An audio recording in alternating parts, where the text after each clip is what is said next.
My favourite book. The man across the table from me rested his chin on his hand and considered the question. He hummed and hawed, thoroughly enjoying thinking about his answer, as he had with all 5 questions I'd asked him since we sat down 15 minutes ago. He was not giving me much to work with, but maybe he was shy. A shy, bookish type with a sharp jawline and a love of double chocolate chip cookies. Promising. I'd have to say mine. The one I'm writing. I haven't finished it yet, of course, but it's going to be important, you know? Oh, all that promise just fizzling away. Now, I knew from the Dealbreakers app that Michael, 36, university lecturer and avid cyclist, loved talking about his novel. 3 other women who'd been on dates with him had mentioned it in their notes, but none of them had mentioned how he chewed with his mouth open and kept making these patronising humph noises when you said something he didn't expect. I knew I should have listened to them. Usually I did, but the crop of available men was becoming smaller and smaller, and an interest in creative writing hadn't seemed so bad. Hardly a real deal-breaker. I just had to give him a chance.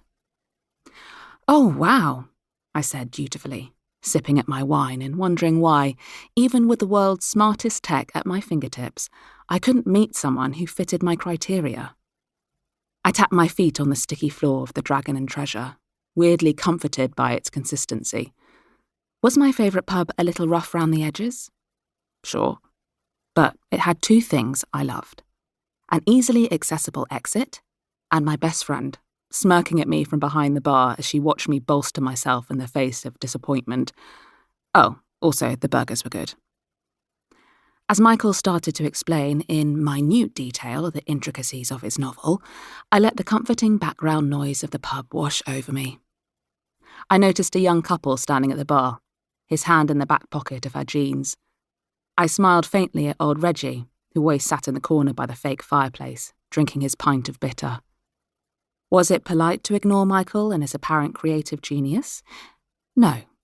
Had the man asked me a single question since we'd met? Also no.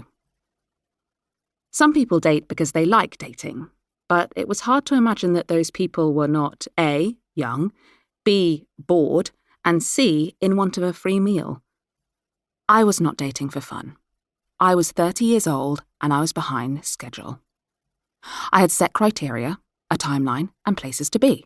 Preferably in bed with a hot but sweet guy who thought I looked cute in my badger pyjamas, always let me eat the peanuts from the kung po chicken, and knew I liked to be asleep by 11 on weekdays. I didn't think my deal breakers were unrealistic. No smokers, no tattoos, no swearing, stable job, lives locally, close with family, wants kids. My best friend Mira had looked over my shoulder when I'd written that list, sitting at this very table 10 months ago when I decided I was finally ready to start dating again. She'd snorted and shaken her head. "So you want someone boring and willing to procreate? That's it." Boring and willing to procreate with me, Mir. I wanted, and still want, someone reliable, someone who would stay. But the sound of Michael's chewing was making me want to stab him in the hand with my fork. Editing's just for people who aren't as dedicated to their craft as I am. That's why I never change anything I write. I wrote it with intention, you know? I clenched my teeth into an approximation of a smile and nodded. "The creative process is so fascinating," I said blandly, hoping that trailing off would send a signal. "Come on, please ask me something about myself." "So, what about you?" Michael said suddenly, looking expectant, and I gripped my glass in relief. Okay, maybe this was just a bad start. He was employed and hadn't sworn, and didn't seem like the type to be covered in biker tattoos. I could take him home, and Mum would be impressed. So maybe this could be salvaged. Well, I'm head developer at a startup in the city." "Ooh," he exhaled, shaking his head. "Startups are risky. Lots of them fail. That's why I picked something solid like working at the university.